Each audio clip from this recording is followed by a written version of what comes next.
What's next for markets?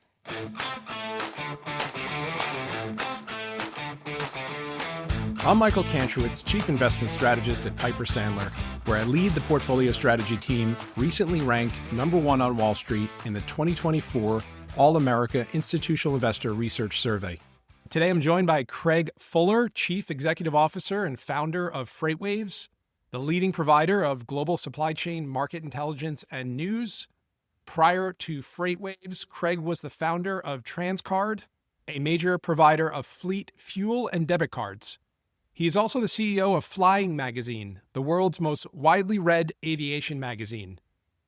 Morning, Craig. Steve and I are really excited to have you on. We've been working together for almost 20 years, and it seems that every 6 months or so in our world, which is macro, there tends to be some global event that all investors need to focus on and become familiar with and pretend to almost be experts. So we're excited to have you join us today because you are an actual expert in the area of logistics and have been talking a lot in the media. You produce a lot of great content from your company at FreightWaves and have really become a superstar in this backdrop of such global uncertainty coming from the administration's policy on tariffs. Nobody knows where this is ultimately going, and we're all reacting to headlines. So having an expert with the experience and historical perspective that you do really brings a lot of value to the table today. So we're super excited to have you. Welcome. And we're really excited to dive into and answer some of the most topical questions that investors are asking us today. It's great to be here. I mean, it's interesting you say sort of center of the world, these sort of big shifts.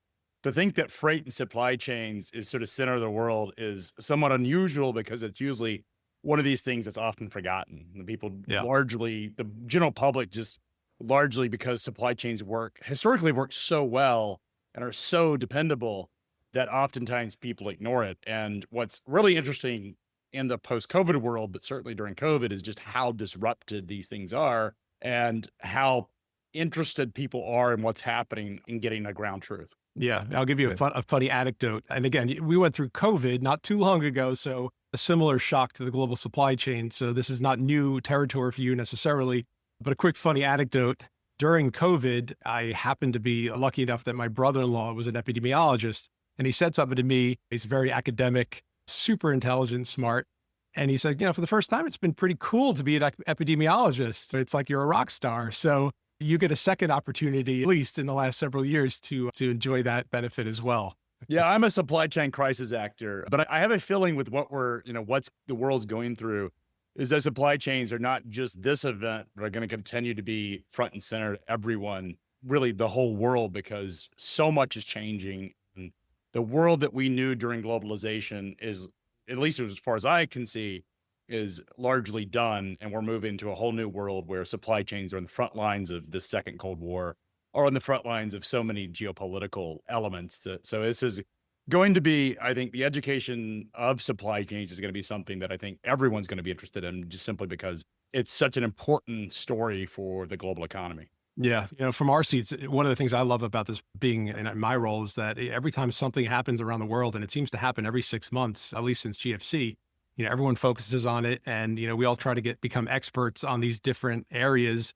I remember in 2015 when oil prices were crashing, everyone became an expert on the energy sector, and everyone knew and talked about what break-evens were. So I like the fact that I'm able to get a crash course in global logistics with you today. So perhaps we could start off talking about a little history and talking about how we got here and the shocks along the way that have helped to shape the global supply chain. If I think back 30, 40 years ago, we exported a lot of our manufacturing into China and other parts of the world. To then re-import it, and that partially helped to heal the economy from the 70s inflationary environment. And that was had a great moderating impact on the U.S. and global economy for several decades. And I don't think national security and supply chains were really linked together, whereas today, everything seems to be linked to national security. But certainly we've seen why that's so important today. So can you talk a little bit about briefly how the evolution of all the trade agreements that took place in the 90s and 2000s, China entering the world stage, just-in-time inventory, and how that's been reshaped through the GFC, COVID, and where we are today. Yeah, I mean, look, supply chains are always in the front lines of any kind of geopolitical conflict because it's the least it's disruptive and can place a lot of pain on your opponent, your competitors on a global basis, but it also doesn't become sort of hot in the sense. And so you do see throughout history that supply chains are oftentimes the front lines of any kind of conflict. In fact, you go back to the Revolutionary War, that was a trade conflict to start it, and then it turned into American independence. And so these things do have a way of sort of major historical changes in how countries compete with one another. All trade and supply chains are always in the front lines. But if we go back to the 1970s and sort of look at China's ascension into the global economy, for many, many years, it was a nice arbitrage of Western businesses going to China and really benefiting from massively discounts on labor arbitrage and product and mineral arbitrage. The Chinese don't have really strong environmental regulations. They were willing to do anything to sort of come out of abject poverty. And for many years, this was sort of a dependable fact and, helped and benefited, frankly, from U.S. hegemon, the fact that we were able to protect seed lanes, we're able to protect trade lanes. The, United States was pushing global free trade, and that really benefited China probably more than any country. In fact, you could argue that China has been benefited greater from global free trade than the United States has, because we've exported so much of our supply chain to Asia. And I think, the Chinese were copying a model that they saw in Japan, as Japan essentially exported its way to a global economy or a global economic superpower.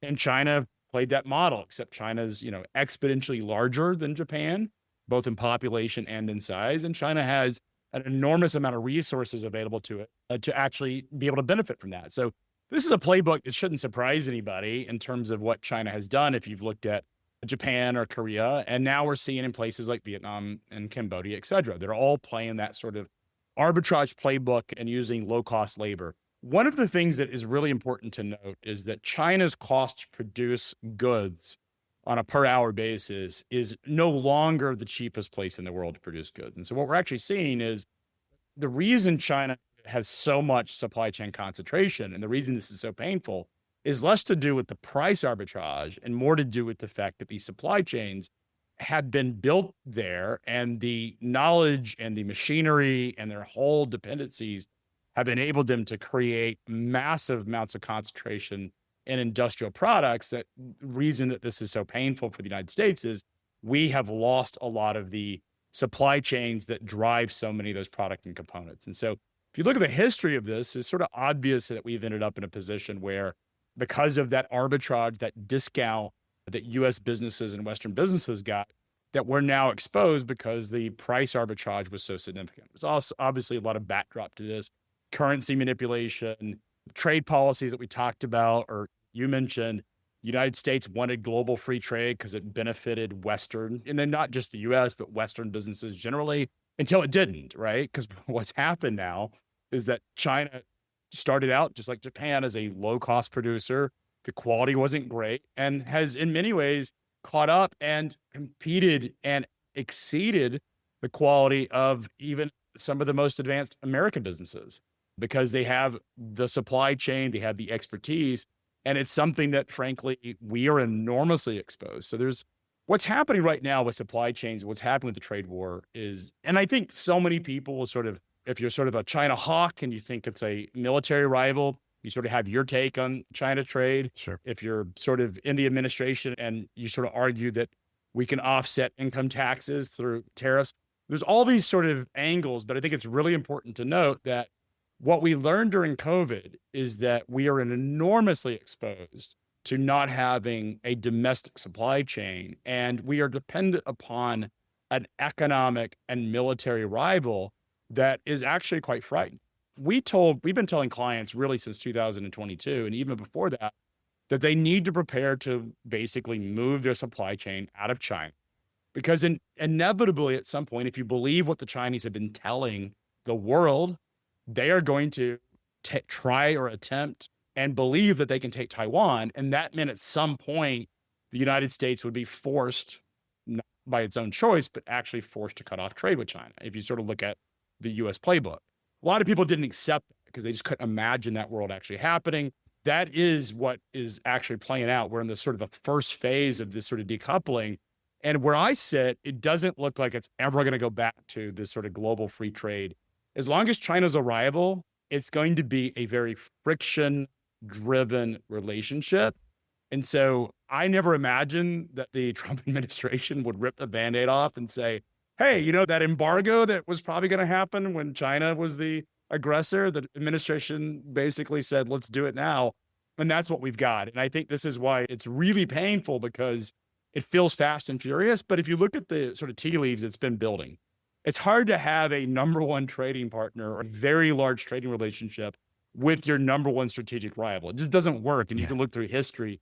It always inevitably ends in some type of decoupling and conflict. Yeah, absolutely. Can you talk a little bit about today? Where are we today? What does the supply chain look like? Where are we now? What's the snapshot? Yeah, so I think where we're seeing the most sort of ground truth in what's happening is that global container shipping, particularly out of China, has dropped off the cliff. We're down something like 60% in terms of activity pre this. Now, some of this was a buildup that we saw. So pre-Liberation Day, we're off 60%. There was a little bit of higher demand, but if you look on a year-over-year basis, we're down 35%. And total international container movements down about 35%. So it has been a pretty, and that's year-over-year data, there has been a pretty significant rupture in the relationship between the U.S. and China. And this is something that is going to impact domestic supply chains, because what effectively is happening is U.S. companies that had ordered product went to contract manufacturers. The process of going to a contract manufacturer can sometimes take years, but many products can be done in 6 months, as little as 6 months.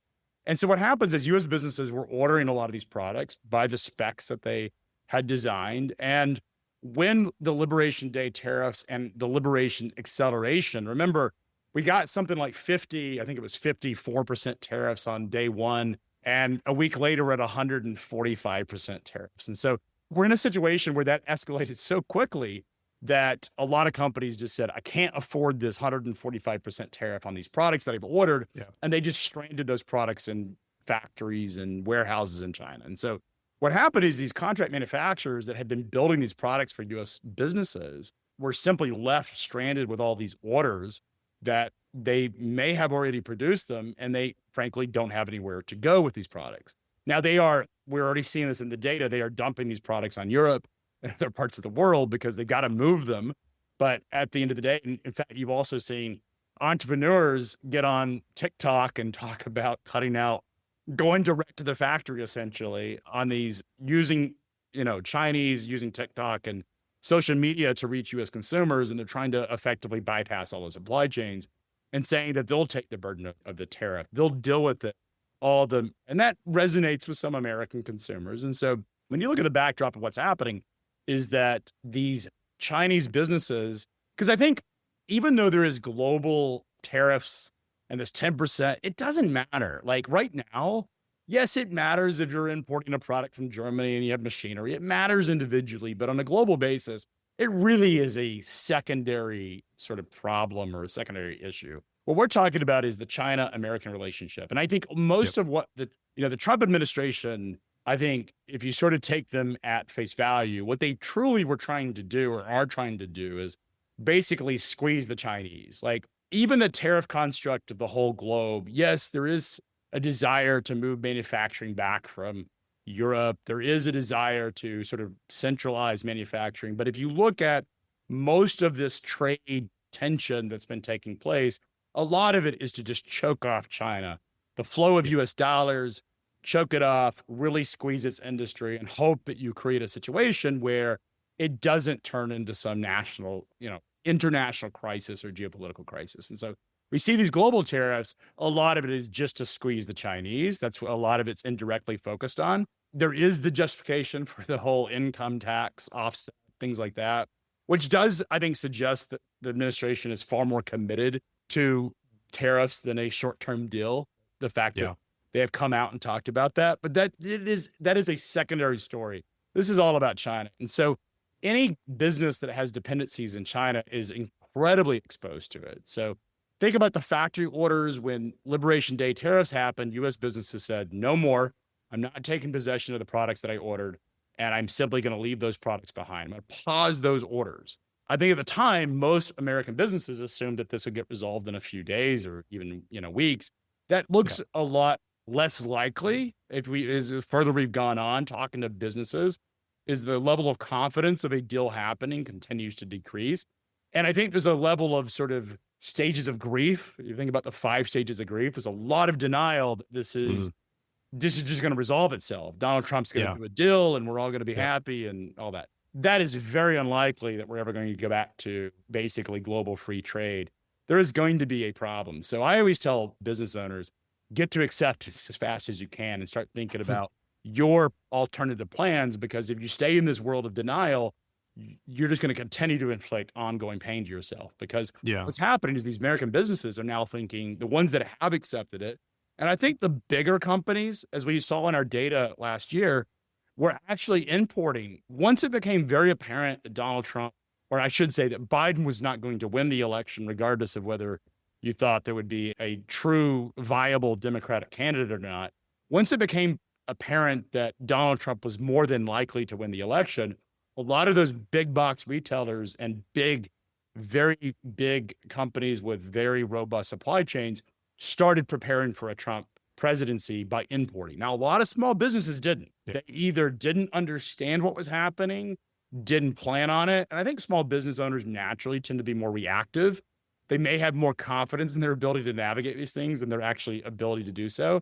But these big national mega corporations did start to make plans to bring in inventory in advance of that. And you can see that in the data.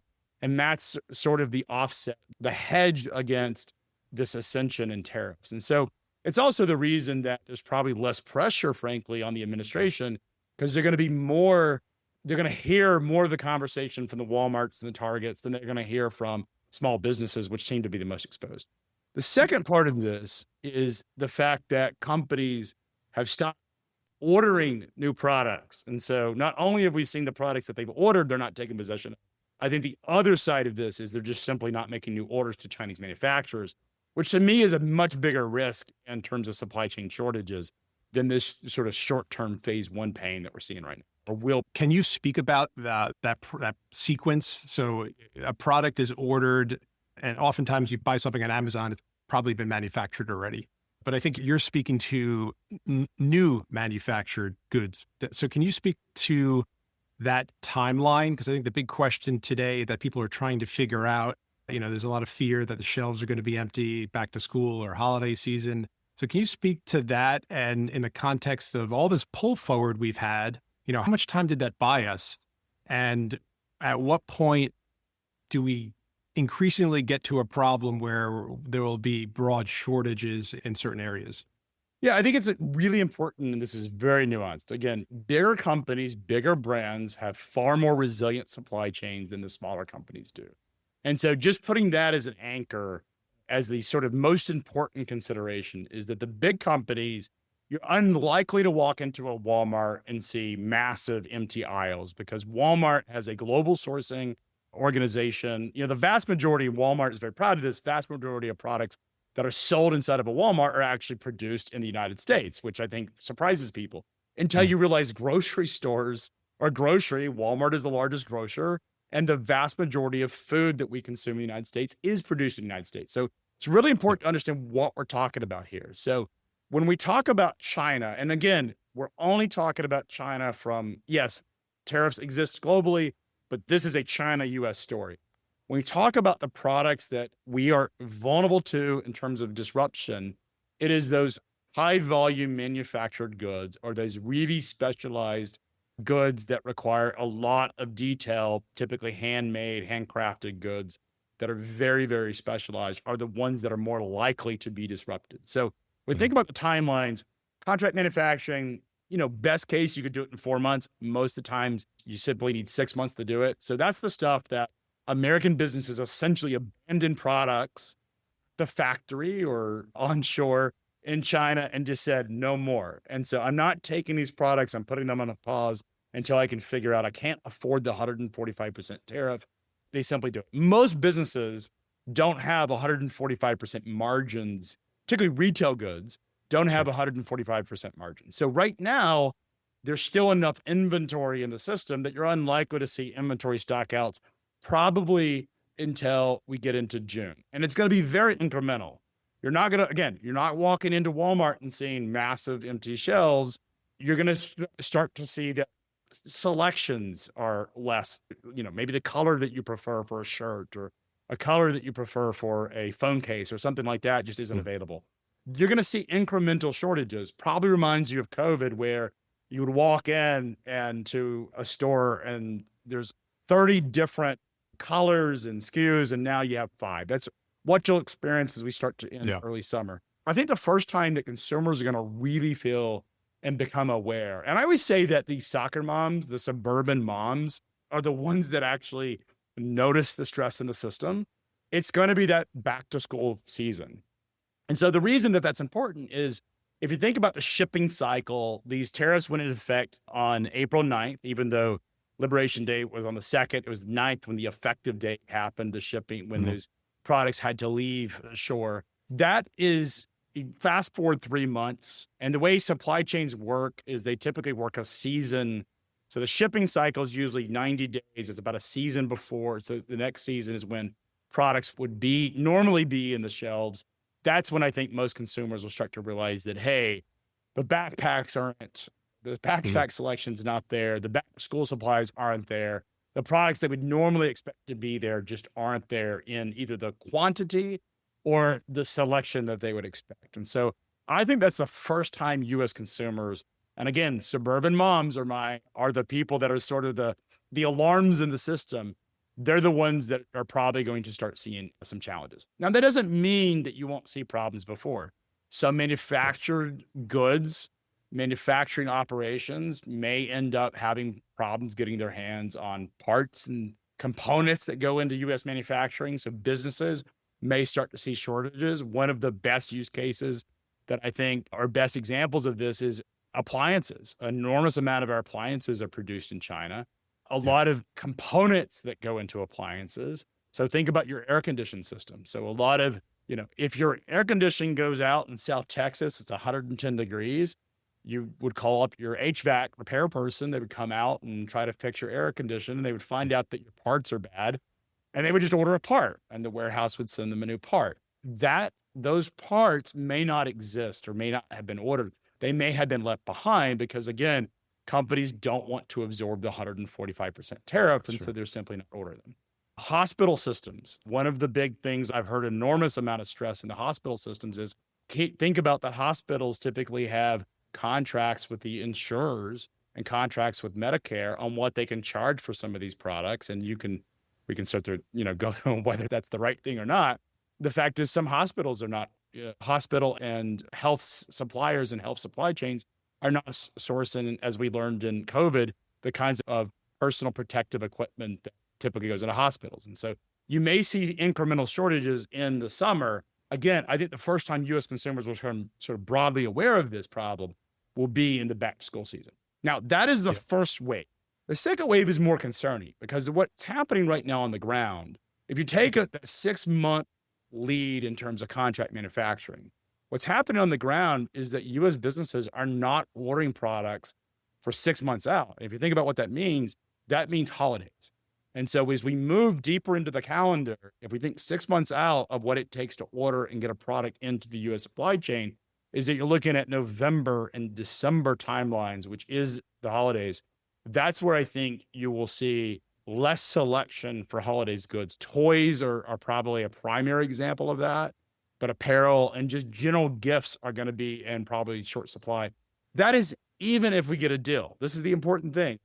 Even if we get a deal, you're still talking about the fact that those orders are not being placed, and therefore you're likely to see inventory stockouts in the holiday season. Can you talk a little more about the adaptability of the supply chain? whether it is a deal happens, tariffs come down, companies reorder that spec manufacturing or move it. How quickly can all of these things change from the movement angle and the back to ordering in China? Well, I would say it's product and category specific. Some products are frankly much easier to move, apparel.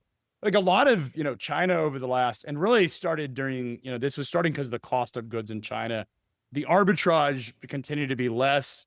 Other countries like Vietnam and Cambodia and Bangladesh started to become much cheaper. And I think what the Chinese realized as a country and as an industry is that the labor availability, the labor supply, and the arbitrage of producing products in China, that arbitrage started to really narrow over the last decade because of just China has a lot of the raw materials have been consumed. China is, the demography, the population started to shrink. And so that arbitrage that at one time existed is largely gone away for these low end, sort of high production manufactured goods. Also, the China's sort of national interest and military and sort of national security interests have become so much bigger priority for the central government that they're trying to prop up industries that are far more strategic. And I think, like, you look at what comes from the Chinese and you sort of dismiss a lot of what the government says, but one of the leaders in the PRC was sort of a snarky comment at the U.S. administration, which is, we got rid of a lot of those goods. Like, why would you want them back?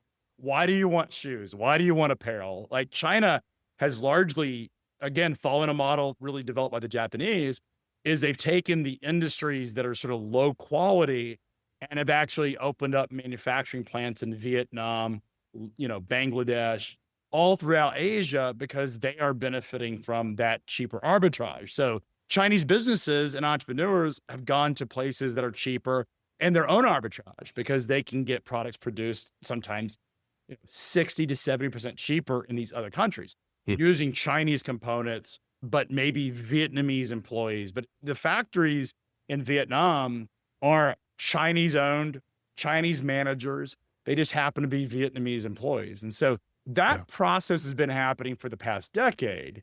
And so those goods that are typically high production, things like apparel and things like high production toys, a large percent of those already have moved beyond China. It's the stuff that tends to be more intellectual property driven or stuff that's far more, there's just a much more robust supply chain. Everyone loves to talk about Apple. It's very true that Apple, to build those products, you need a whole level of supply chain. You need the chips, you need all of the components that go into it, the glass, the little screws, all of that's built into a supply chain that builds the iPhone.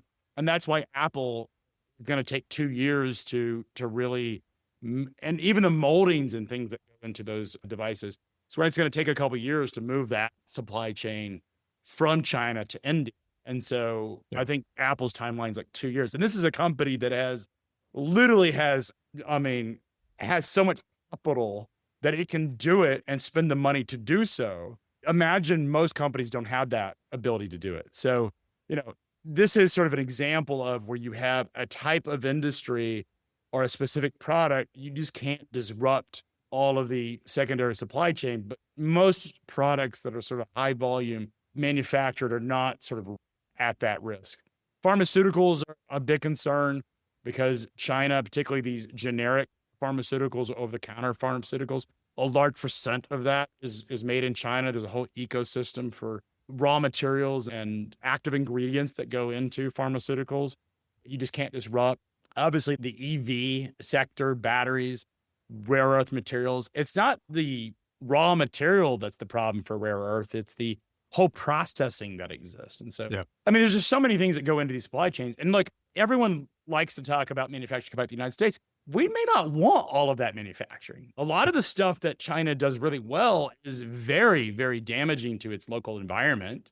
They're dealing with a lot of toxicity, and their people are sort of willing to do it for the wages because they're more, these are typically very poor people relative to, and so they're willing to sort of take jobs that expose them to a lot of really hazardous materials and environmental conditions. And so those are the types of things that are unlikely to ever come back. And we're always going to have some level of exposure simply because we don't want that industry back here, even if we could. Yeah.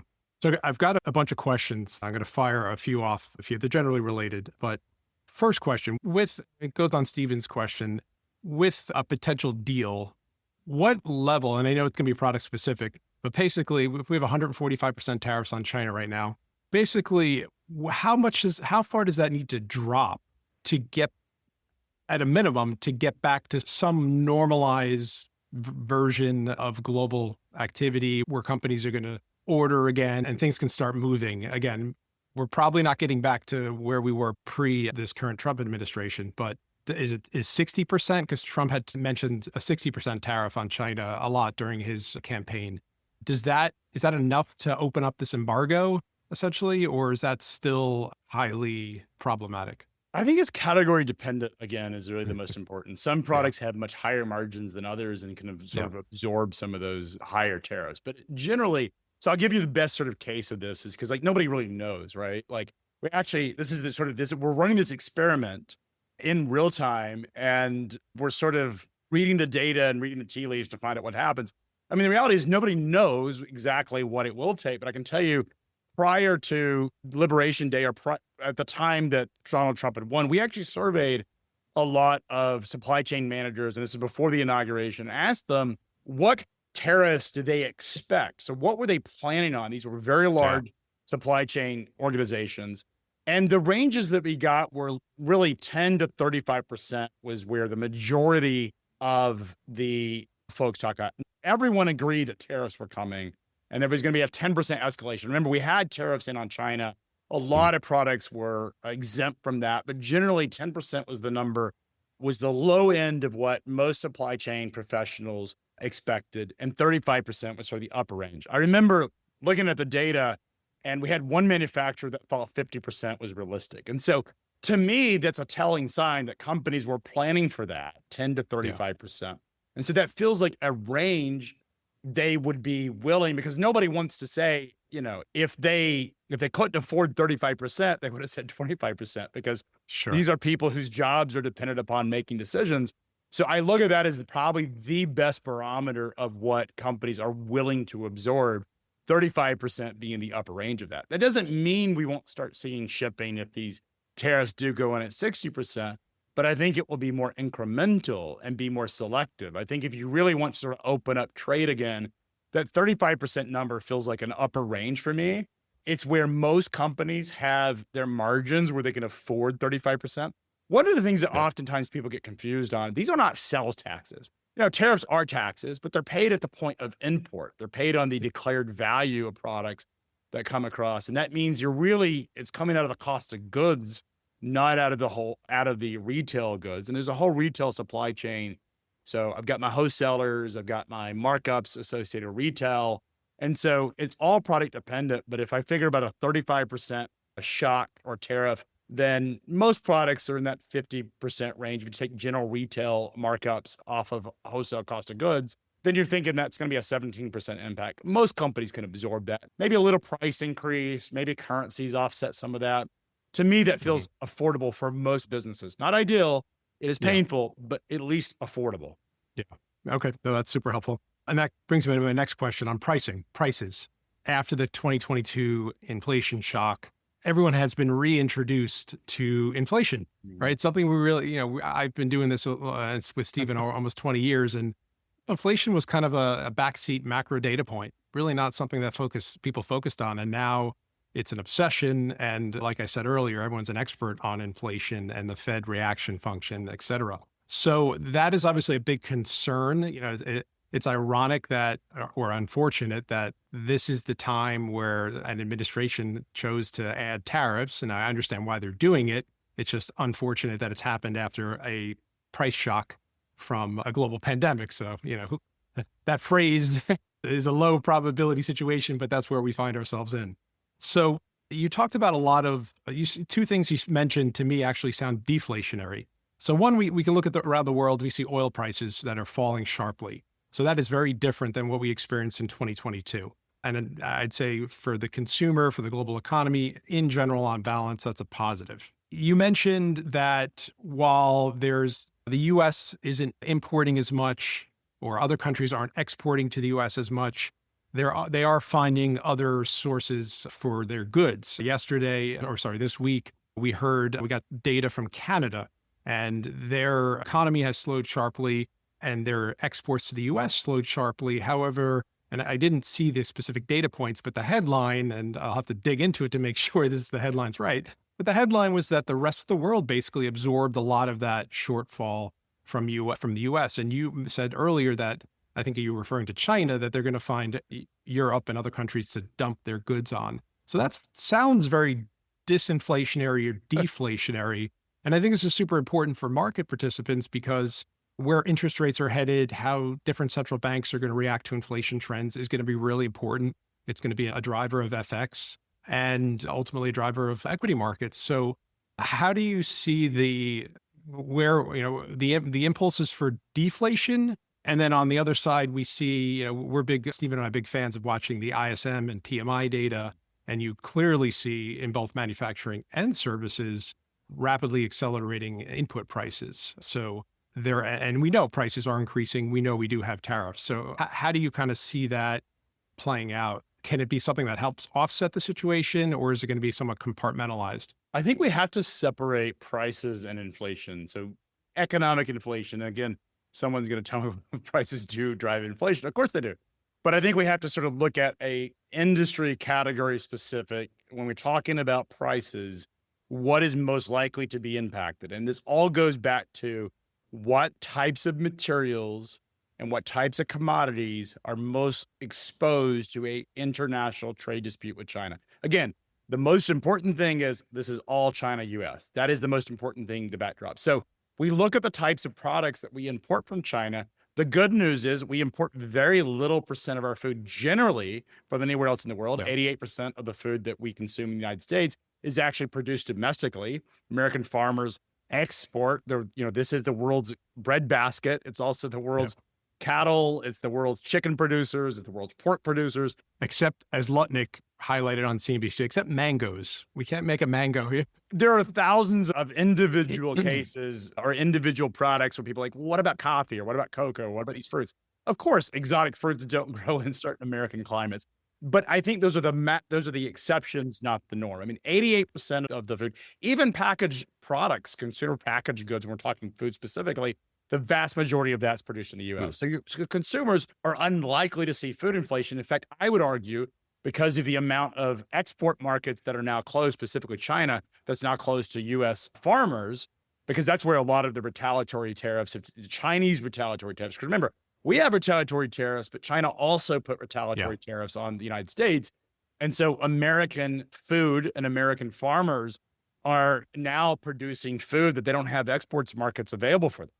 And so a lot of the agricultural goods and raw materials, proteins and carbohydrates that go into the actual food, a lot of that stuff is in excess. So I actually think there's an argument. I know a lot of people have said, oh my God, there's going to be, I go to the supermarket, there's going to be empty shelves. I think the grocery store is where you're most likely to see deflationary impacts because food prices should come down. Now, that's not good news for farmers, but it is good news for most American consumers. You mentioned energy. Yeah. Also, same thing, is this has been a situation where we've had a demand shock on the economy.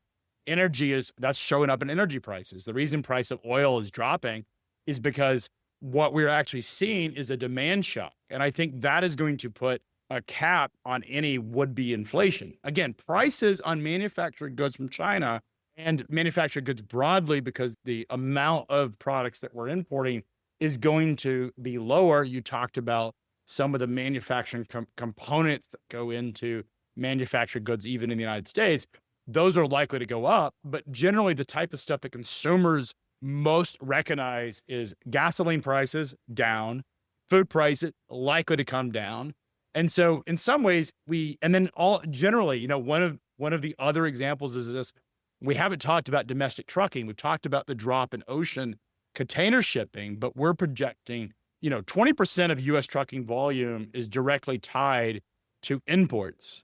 And so when you drop 35% of container imports into the United States, you're likely to see an equivalent reduction of up to 20% in U.S. trucking volume. So it's about a 5 to 6% drop in trucking volumes across the U.S. that is deflationary for trucking prices. And you're already Yeah. seeing trucking rates are coming down. So not all of this is going to be inflation, this inflationary spiral that everyone keeps talking about due to Sure. tariffs. Again, this is not my level of expertise. I am not an inflation expert, but I would say that the stuff that's related to supply chain, food, energy, transportation costs are coming down. Manufacturing products may be higher, but you're also going to have the secondary impact of job losses potentially coming because products are not moving through the supply chain.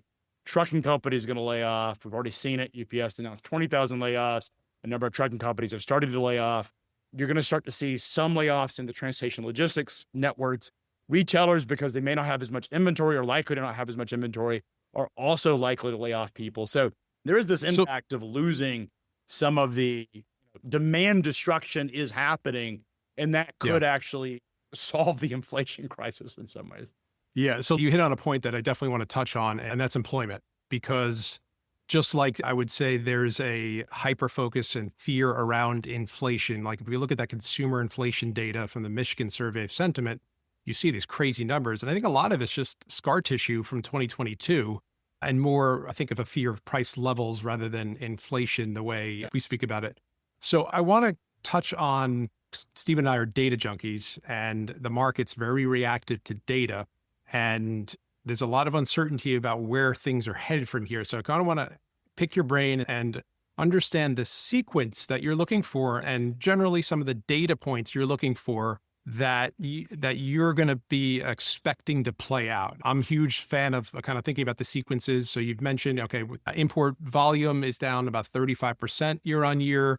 That could lead to layoffs. I was looking last night at the last payrolls report, and I was looking at trucking and warehousing, truck transportation, trade transportation for the non-farm payrolls report. And by no means is this report perfect. It's a survey. There's adjustments, there's seasonal adjustments, but all of those jobs data are still rising. So talk about some of the data points you would be looking for to have greater or lesser confidence that we're going to see layoffs. And are companies going to be laying off employees if there's still potential that we do get a deal and they're worried about rehiring them? Is that an issue in the logistics space? I talk to a lot of small businesses. I talk to a lot of companies that are exposed to tariffs. And one of the things that I find, and this is includes logistics companies, is everybody's going to wait to see. I think going back to the 5 stages of grief, so many people are in denial, and they believe that we're going to get a deal and everything's going to be okay. And therefore, even though that they're talking about, well, my business, I'm going to be out of business. If we don't get a deal by July, I've got to do massive layoffs. My company's going to shut down. And I'll ask them, have you started layoffs? They say, no, because we know it's coming, but we think a deal is going to be there. And I think the longer that it takes to get a deal, the more likely you are to see layoffs. Trucking and logistics, there's 9 million people that work in the logistics industry in the United States.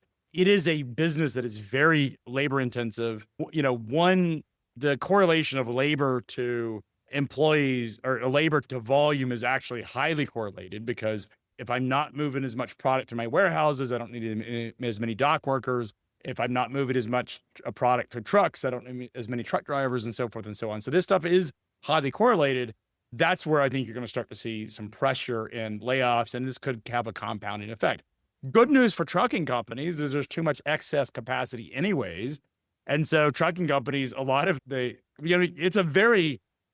is a very competitive industry, and a lot of the truckers are excited about the bankruptcies that are coming because they're like cheering on the fact that their competitors are going to go under.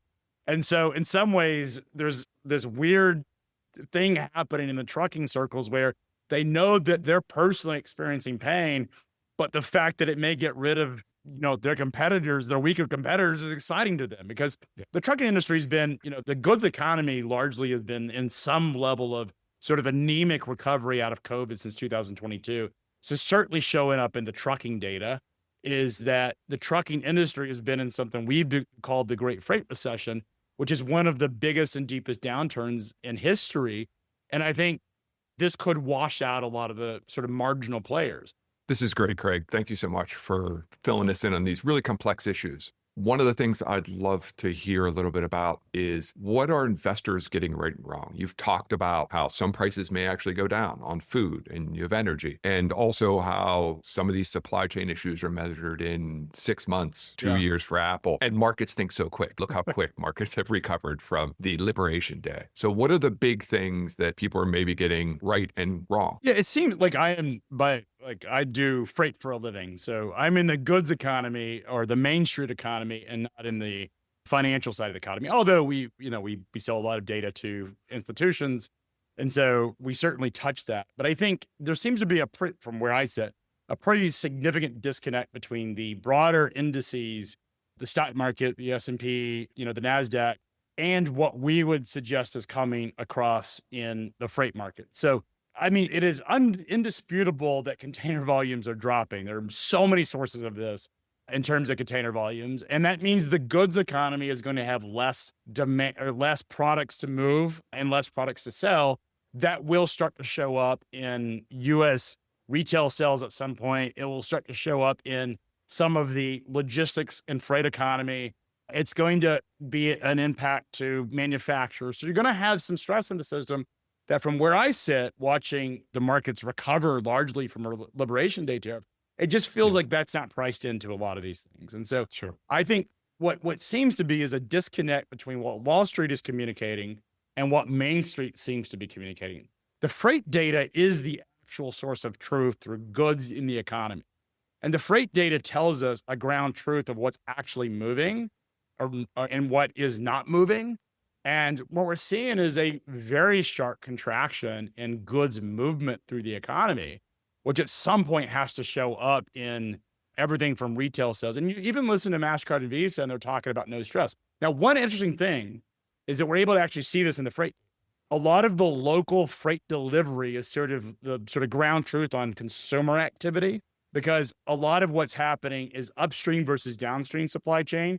So upstream is really, really stressed. It's where you've talked about the ISM data showing components and prices shooting up. It's where inventories are most likely to go out of stock. We have a buffer from pre-stocking that took place. The downstream element really, I think, is the reason Wall Street is sort of, I wouldn't say immune to it, but unaware of it or unconcerned about it, is downstream. And you can look in credit card data, you can look at consumer.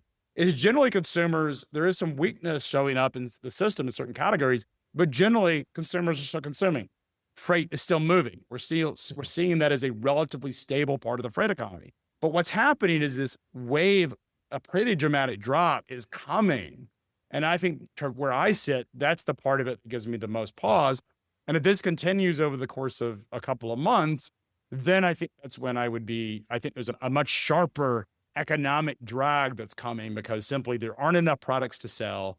And that's where you could see inflation. I mean, if you take Milton Friedman, total amount of dollars versus total amount of goods, when you start losing goods consumption, you could see inflation. So there's these weird nuances that are all going to play out. And at the end of the day, this is a real-time lab. We're actually doing an experiment that in modern history has not been tried. And so we're going to find out a lot of things that we just don't understand. Yeah. Well, Craig, this has been super informative. Thank you so much for joining us. I'm going to ask you for one last question, and maybe we can end it on a positive note. Freight's been in, you said, the Great Freight Recession, right? For 2-3 years now? Yep, since it would have been March of 2022. And I follow you on X, and you've been highlighting, unfortunately, fortunate to some, as you said, there's been a lot of bankruptcies in the space. But I guess in aggregate, that the positive that takes out the capacity issues that space has struggled with for several years. Is there a boom coming out of this on the other side? Michael, I'm so glad you asked that, because that is exactly what will happen if we get a deal. And look, I think it's inevitable that there's going to be some relief on tariffs. Mm-hmm. And America is going to get, we're already seeing some of this where while we've lost China trade, we're starting to see imports from other parts of the world show up. So we've seen import increases from places like Vietnam. We've seen import increases from other parts of the world that have absorbed some of that China volume. Now, let's be completely transparent about that. A lot of that is nothing more than transshipping or border skipping, where Chinese manufacturers are sending the products into Vietnam or Laos or wherever and repackaging it up, just changing the labels on it. And that is that has been happening. It's happening since trade Bears existed. The Americans were good at it during even back in the day. And so this is happening. We are seeing some offsets, but I think what will happen is if we get a deal that back to those ranges that I've talked about, and America gets on to getting on, then we could see a surge because inventories are going to start being depleted in the coming weeks. And as the inventories get depleted, if we get some resolution, you could see the opposite effect as all of a sudden we see this massive surge. The difference between, say, COVID and today is I don't see a major level of sort of government, monetary, or fiscal response and stimulus coming. It feels very unlikely. We may get some relief in the tax bill or the omnibus bill for small businesses that have been impacted by trade. There's been talks about the SBA potentially doing something for small businesses.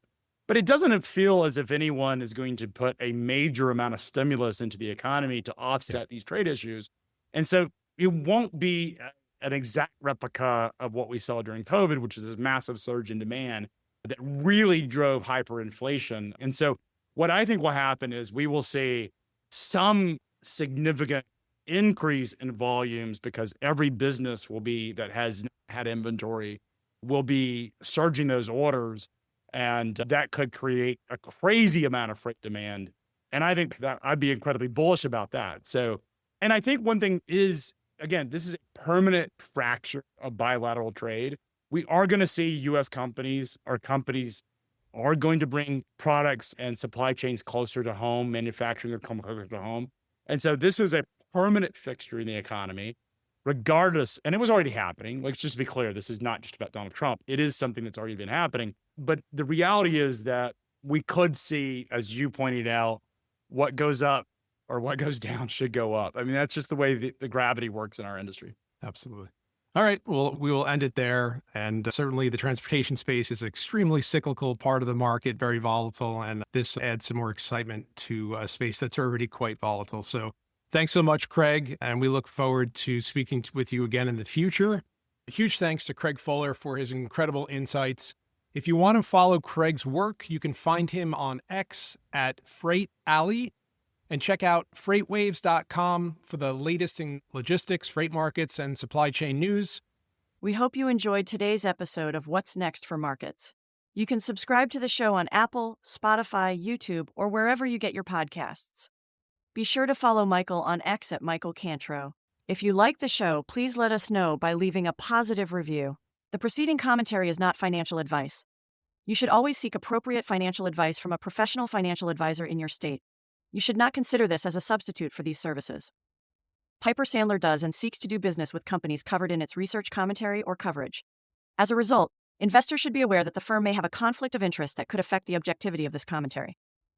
Investors should consider this commentary as only a single factor in making their investment decisions.